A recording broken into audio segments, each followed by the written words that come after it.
হিতাধিকাৰী ৰাজনীতি যিটো মুখ্যমন্ত্ৰীয়ে কৰি আছে, এই নৱপ্ৰজন্মই কিন্তু হিতাধিকাৰী ৰাজনীতিত জুবিনদাৰ এইটো সপোন নাছিল যে হিতাধিকাৰী অসম কৰিম বুলি। এইটো যুৱ প্ৰজন্মৰ অসম, আমাক ন্যায় লাগিবই। যেতিয়ালৈকে আমি ন্যায় নাপাওঁ, আমি চৰকাৰৰ বিৰুদ্ধে, যাৰ বিৰুদ্ধে খাৰা হ'ব লাগে আমি খাৰা হ'ম। ইংৰাজী লেখাৰ কথা আছে, when the common people lose hope they become anarchy। আমাৰ জুবিনদাৰ ন্যায় লাগিবই। প্ৰথম কথা জুবিনদাই কৈছিল কোনো পলিটিক্স নকৰিবা। জুবিনদাই পলিটিক্স ভাল নাপায়। পলিটিক্স কিয় কৰি আছে? কুকুৰক খাব দিয়ক সিহঁতৰ মাংস।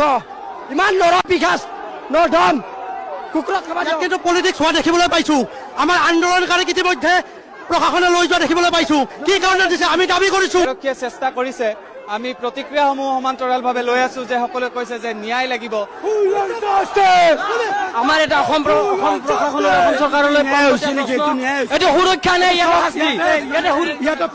ইয়াতে প্ৰশাসনে আমাক মানে জুবিনদাৰ অনুৰাগীবিলাক বাধা দিছে। আমি এটা কথা বিচাৰো,